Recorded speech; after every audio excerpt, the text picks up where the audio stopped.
e eu gostaria de ler aqui uma palavra que está no Evangelho de Mateus, no capítulo 19, o versículo 3 fala: Vieram a ele alguns fariseus e experimentavam perguntando: é lícito ao marido repudiar a sua mulher por qualquer motivo?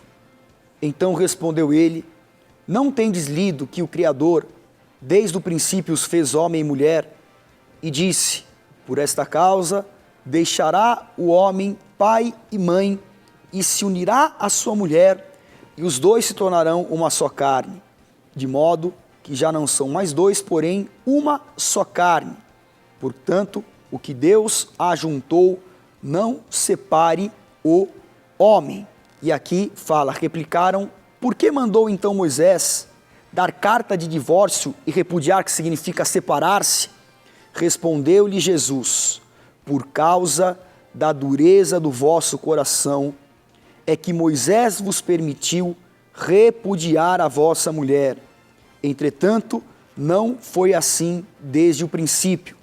Eu, porém, vos digo: quem repudiar sua mulher, não sendo por causa de relações sexuais ilícitas, ou seja, a prostituição, o adultério, e casar-se com outra, comete o adultério.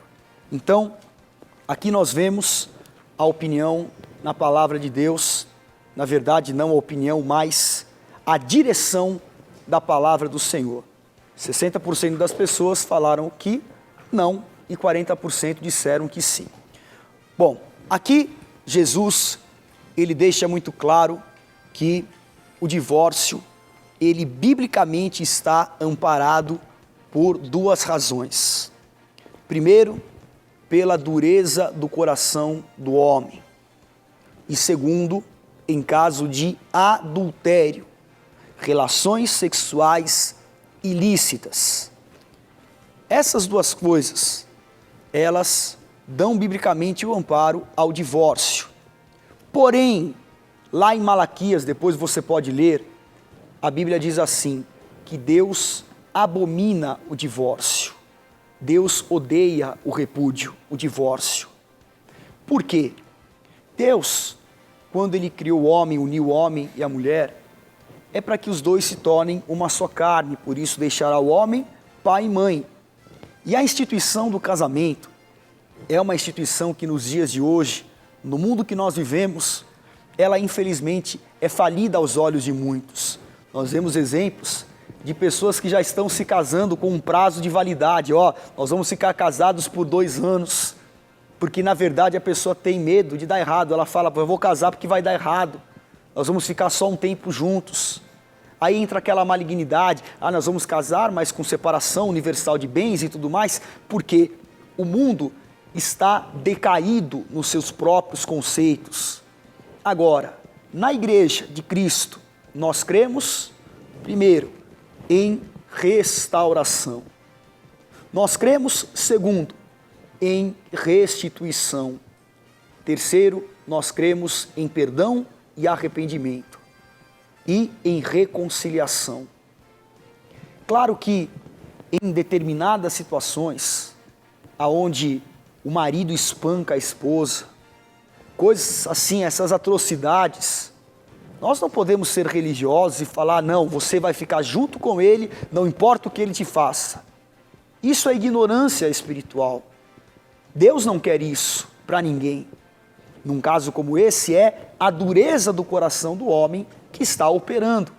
E aí então, quando não há mais como conviver juntos, então é melhor separar-se do que acabe pior ainda esse relacionamento.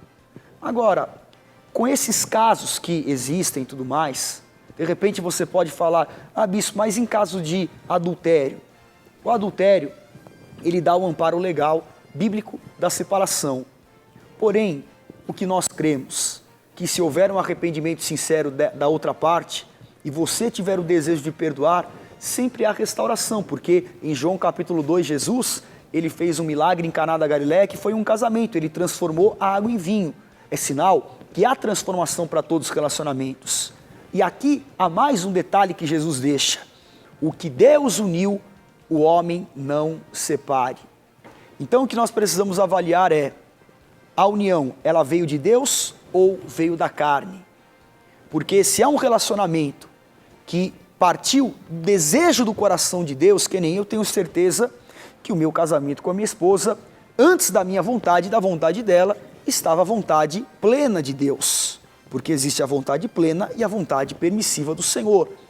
Agora, o que é importante de entender, se é um casamento que é a vontade de Deus, então sempre haverá o caminho da restauração.